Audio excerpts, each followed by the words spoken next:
Welcome to Salon Talks. I'm Allie Joseph, and my guest today for a repeat performance is Sunny Hostin. Sunny is a best-selling author, as you probably know, co-host of The View, and a former practicing attorney. Her book, Summer on Highland Beach, is out May 28th, and this is a follow-up, a third in the series of books that followed Summer on Sag Harbor, which we have right here, which Sunny came in to talk to us about last year.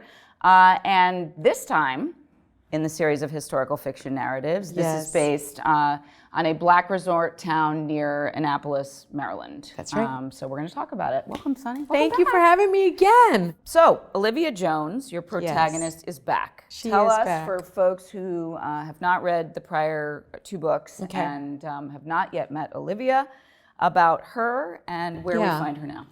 Well, Olivia is one of three goddaughters. We have Perry, and then we have also Billy, and we have Olivia. And they were sort of chosen as chosen family by their fairy godmother, I'd like to say. Her name's Amma, and her husband, Omar. And Olivia, we start out in Oak Bluffs, and Olivia is just sort of this person that's unsure of herself, unsure of her self-worth, has issues with colorism, is sort of copycatting her godmother's career. Is that really what she wants to do? You know, she's modeling herself so that her godmother likes her the best. She's sort of one of those women. And as we follow Olivia, she, I think, comes into her own. Tell me about this town near Annapolis and the historical ties. So Sunny, of course, writes historical novels. Yeah. And this is a real place, right? Is. And with ties to Frederick Douglass. So in keeping with your, great encompassing of history and diversity and racial politics and racism, which we'll talk about. Tell me about. Well, writing this series is important to me because so many people don't know about HBBCs. They're historically Black beach communities. Everyone's heard of HBCUs, historically Black colleges and universities like Howard and Morehouse and Spelman, but they haven't heard about Oak Bluffs. They haven't heard about Sag Harbor, and they have certainly not heard about Highland Beach. Highland Beach is in Maryland, as you mentioned, and what's fascinating about it, it is the oldest historically Black beach community, and it was founded by Frederick Douglass's son as a respite in the late 1800s for Frederick Douglass. And his house is across the bay from where he was enslaved. So it is just this beautiful hamlet of a place. And I will tell you what's so interesting and different about Highland Beach as opposed to Oak Bluffs and as opposed to Sag Harbor is that Highland Beach does not have hotels, no restaurants, pretty high grass over the water, no Airbnbs. It's generational wealth. Each home is generally passed down to a family member or sold to someone in the community. So it is very much like the late 1800s. Everyone knows everyone. They don't want a lot of people to visit. I'll be honest about that. It's not a tourism place. They do have the Frederick Douglass Museum, which is in his former home, and you can actually walk through and see his typewriter and see his papers, see pictures of his family. I sat on a rocker on his, porch. It's pretty spiritual almost to sit on the porch of one of the greatest orators of our time, in American history. But it is a special place, and they've kept it that way. And it was I knew I wanted to write about it because my friend Erica had a home there that was passed down to her, and I had lived in Maryland for 10 years, and it is spectacular. It's a special place. Would you leave Sag Harbor? You can't buy. You said you can't buy. It's very difficult to buy there. It's it's by committee, man, and they are like, I don't even know that. I mean, they invited me in, and I wanted to get it right because I do a lot of research for my books, and I brought in my researcher, and it was pretty clear, especially the mayor of Highland Beach. They want to keep it this way. They want to preserve the history, of course, and they wanted me to be accurate in my depiction of the history, because it's still historical fiction, but it was pretty clear that they want to keep their town the way that it is, and I respect that.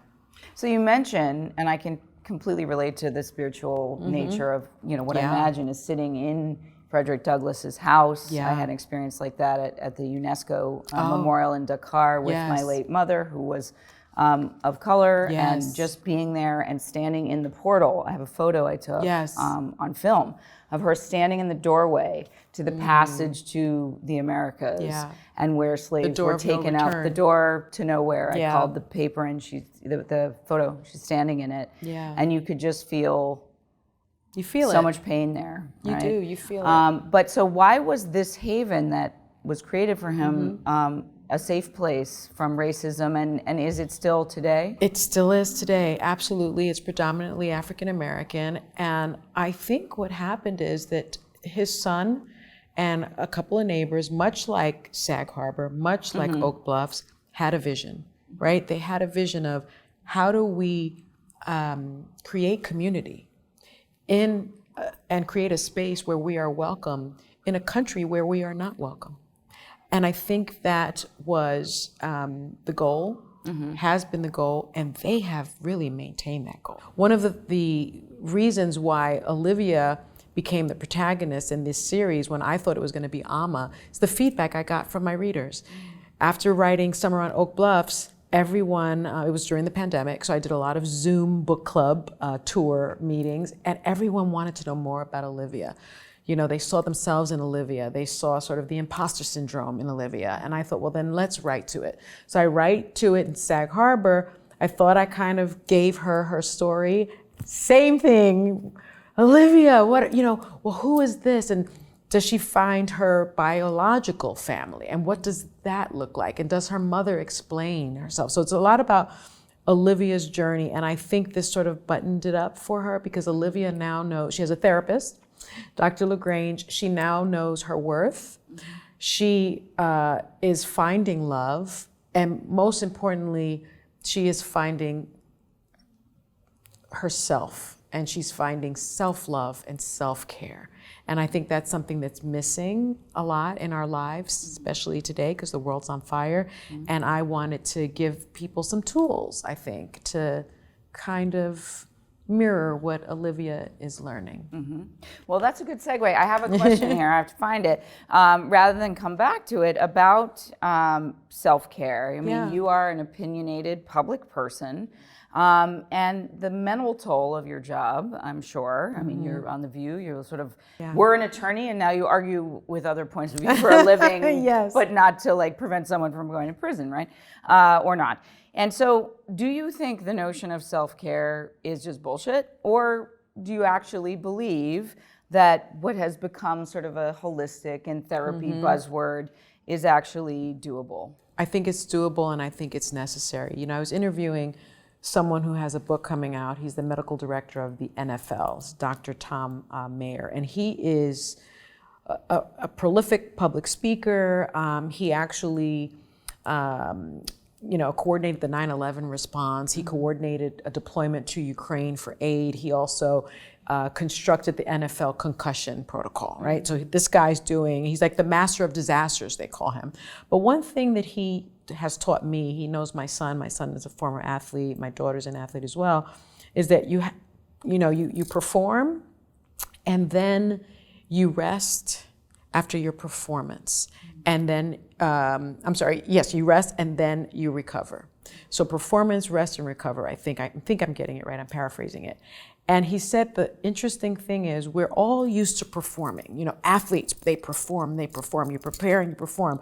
But then you don't give yourself the rest and recovery time that you need. And it becomes this huge circle of that can really lead to not only burnout, but just failure in the performance part.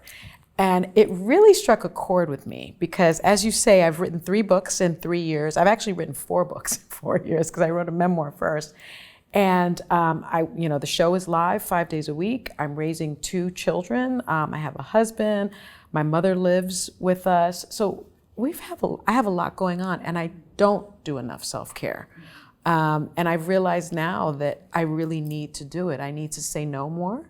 And I need to get a massage now and then. I need to meditate more. I need to walk at least 3 miles a day because that's what makes me feel good. I read a lot and that makes me feel good, but I need to garden more. I need to hang out with my chickens more. That sort of restorative self-care, I think if you don't do it, your performance in life suffers and your relationships suffer as well.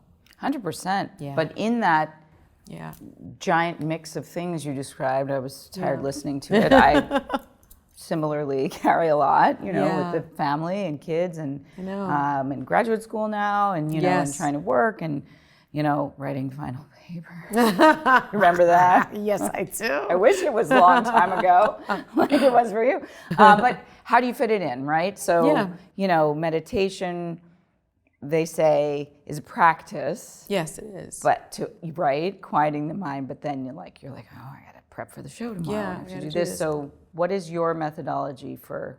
I've learned it from my son, interestingly enough. He was just home from school, and it was early in the morning, it was raining lightly, and I looked out of the window and he was sitting in our garden just meditating. And he's 21. And he had a big day that day. And I was like, what are you doing? And he's like, I have to take that time to set up my day for success.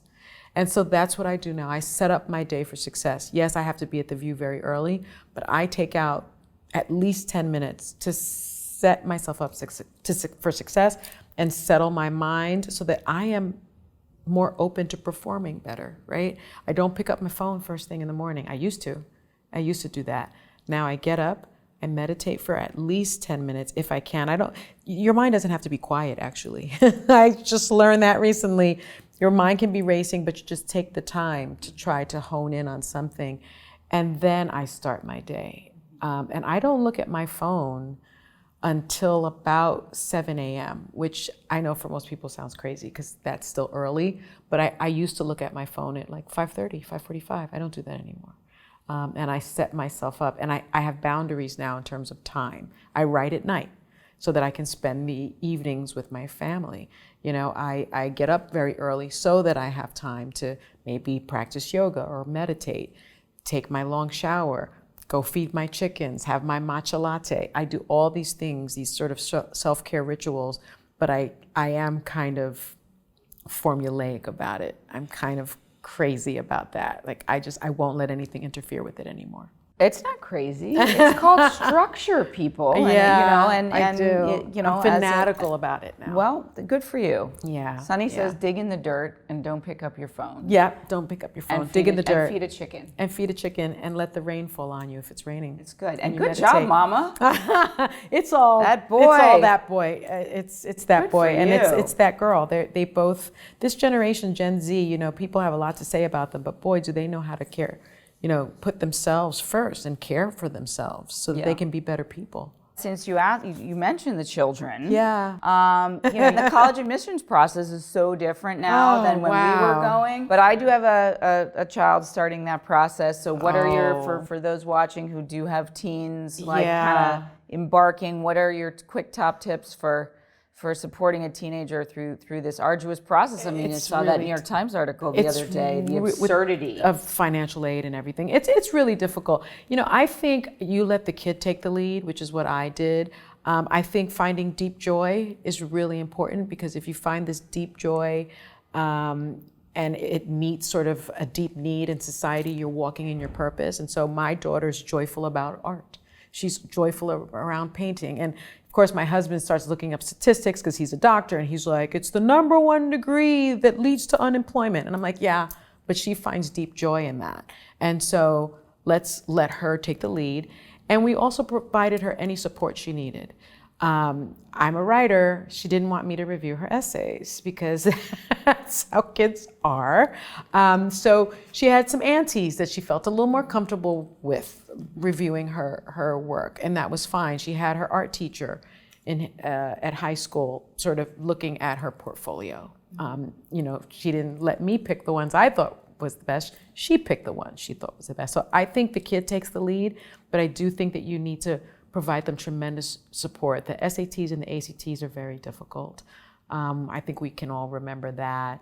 And writing these essays, it's pretty difficult. And trying to stand out is really difficult. And so I think if your kid can't or won't take your support, then you have to get this support system of family, friends, teachers, and give them that that support that they need. And then I think you let go. I think you can advise in terms of what college they're going to. And one thing that we told our daughter was she's going to turn 18, during this process. Well, at the end of the process, actually. And we said, this is the last decision we get to make with you as a family. Because once you're an adult, you kind of make your decisions and we'll be your advisors forever. But we make this decision together. What are you feeling? Where are you going? What are you thinking? And let's have pros and cons for each school. And let's visit all the schools. I didn't even visit one school when I got into college because I just went to the school that gave me the scholarship. Thankfully, she's blessed and we're blessed. And so, it wasn't as much of a factor. And we visited all the schools and she made a great choice for herself. I have a lot of friends that kind of pick the school for their kids and it doesn't work out well. So. All right, let your kids be independent. Yeah, they've got to pick. It's their life. 100%. Yeah. And I mean, I'm going to send mine to your house. This year, you had to examine your own identity and your own history. Oh, yes. Especially your Puerto Rican heritage. You mentioned you're going to go do some follow-up with finding your roots as you were on this year. And you learned what you called some deeply disappointing information about your family's past. Can you speak to that? I did, sure. My mom is Puerto Rican and we always knew she was Puerto Rican. Her grandmother, my grandmother came directly from Puerto Rico and looked indigenous to Puerto Rico. But my mom, is very fair hair, light eyes, and I don't know. I just never imagined that all of her family are really direct descendants from Spain on her father's side. They're all Spaniards, and with being a Spaniard, sometimes you're a colonizer as well, right? And so we learned that not only is the majority of the family on my mother's side from Spain, they were also slave owners, and they trafficked in the slave trade. And of course that was deeply disappointing because I'm someone that talks about reparations a lot. I'm someone who really believes in racial justice and social activism. And so that was a bit disappointing that, there were family members, direct descendants, that I'm a direct descendant of people that made their living on the backs of others' misery. But then on the flip side, I learned that on my father's side, of course, my father's African American, they were enslaved for as long as we could find back because slave records, they weren't as robust as the Spanish records. But there was one relative who got the right to vote the first time in the 1800s. And the KKK threatened to kill him if he ever voted again. His name is Dean, and Dean Harris. And Dean voted 9 times. So he voted over and over and over and over again under the threat of the Klan. And so I was just so amazed by that because I'm always I've never missed an election. Since I was 18, I vote for everything. I vote for constable in my town. I vote for everything. I will not be deterred. I make everyone vote. And I drive people to the polling stations. I've worked at polling stations. I've done all these things. And I didn't realize what was calling me to do that. And in Puerto Rico, there's a saying, the blood calls you. And so while I had this on the other side, I had that. And I also found out about my grandmother, who truly is indigenous. I'm 11% native Taino, which is a big number, for someone. 38% European, yes, but also 52% African American and part Ashkenazi Jew as well. So I learned all of these interesting things. And then we also learned that my father's father, the person he thought was his father, was not. And he had someone else who was 96 and he got to meet him over Zoom. How incredible is that? I got to meet a living grandparent through this process. And my father always thought he would die young because the person he thought was his father died young. But this man lived to be 96. And herein lies the family choosing in your narrative about Olivia finding out about her biological family. That comes directly from the pages of my story. and it looks like I'm going to live a long time. Well, good. You want to live that long? Let's keep doing that self-care. so. Don't feed the chickens too much. All right, before we wrap up, so many of the issues on The View are well suited to your background as an attorney. Some of it, very controversial. You said you never miss an election. What are we going to do? Well, oh my goodness, 34 felony counts, falsifying business records for Trump. Yes. All stemming from these accusations. Yes. It's the Trump show. Yes. Can it succeed? I don't know. I will tell you this, something that I'm very excited about. I started my career in television as a courtroom reporter, right? I was, I think, most well known, not for Casey Anthony, but for the Trayvon Martin case. I was in the courtroom each and every day, and I got the first interview with the entire family, and Anderson Cooper was gracious enough to sort of let me conduct that interview with Trayvon's brother, living brother, and his mother and his father. Well, I have my press credentials again. I will be inside the Trump courtroom every single day after The View.